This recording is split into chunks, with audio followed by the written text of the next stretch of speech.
Sometimes, the person you overlook is the one who ends up changing your entire world. Before we begin, make sure to like this video and subscribe to Kindness Stories so you never miss another heart-touching journey. Mira had always believed she could read people at a glance.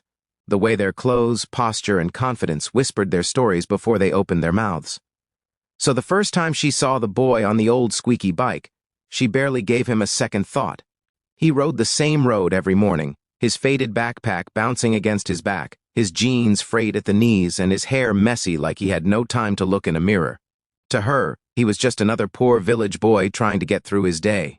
She hardly noticed him as she stood beside her broken-down car, frustrated and late for work. The sun was beating down, her phone battery had died, and every passing vehicle simply honked and sped by.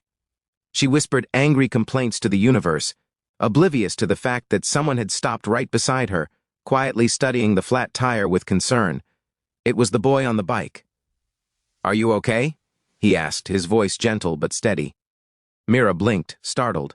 She hadn't expected help, especially not from someone who looked like he needed help himself.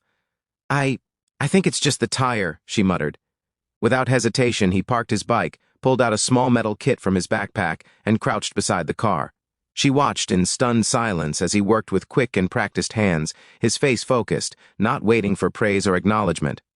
"Where did you learn to do that?" she asked, unable to hide her curiosity. "My mom taught me," he replied softly.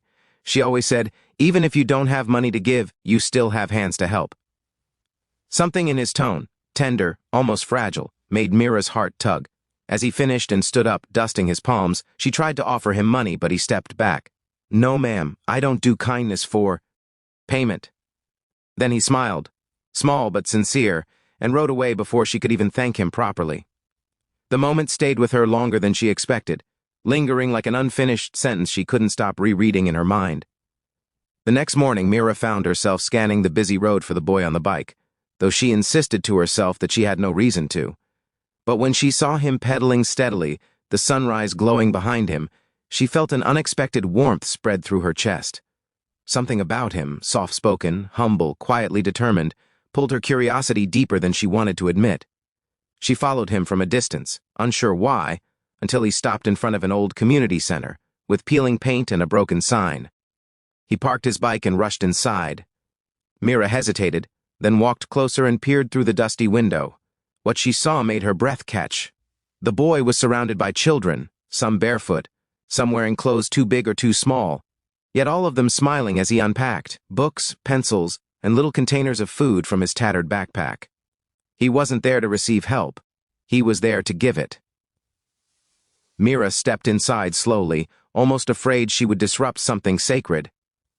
The children looked up and greeted her with wide grins, but it was the boy who froze when he saw her. "You followed me?" he asked, embarrassed, as if caught doing something wrong. I just wanted to say thank you," Mira replied awkwardly. "But what is all this?" The boy's shoulders eased. "After school, I teach them. Most of them can't attend regularly, and sometimes I bring food if I can afford it." Mira glanced at the cracked walls, the dim bulbs, the worn-out mats on which the children sat. Everything looked old, fragile, forgotten. And yet, the place was filled with laughter, warmth, and hope. "Because of him." "Why do you do all this?" she whispered. He shrugged. "Because someone has to."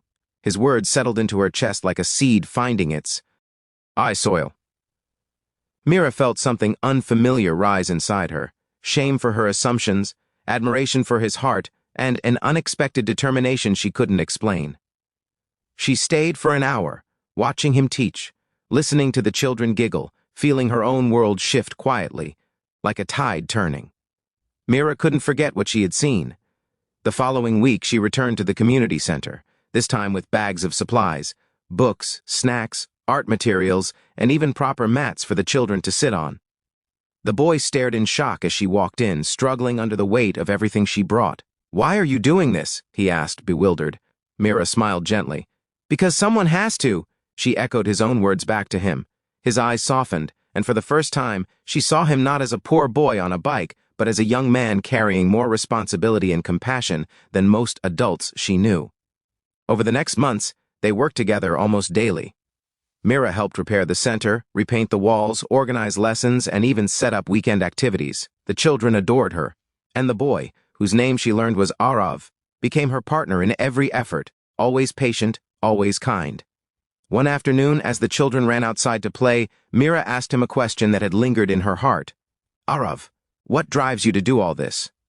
He hesitated, then quietly answered, "My mom used to run a place like this. After she passed, I promised I'd keep helping kids the way she did." Mira felt tears blur her vision. His kindness wasn't just an act, it was a legacy, and she realized she wanted to be part of it. "You've changed me," she whispered. Arav shook his head. "I didn't. You just saw something worth fighting for." That night, Mira made a decision that would alter her path forever. She quit her high-paying job and dedicated her full time to the center, helping transform it into a thriving haven for children who needed it most. What began with a broken tire became the turning point of her life, and the boy she once dismissed as poor became the person who gave her a new purpose, a purpose built on compassion, humility, and the simple belief that kindness can change everything. If this story touched your heart, please like this video and subscribe to Kindness Stories for more life-changing, true, and inspired tales.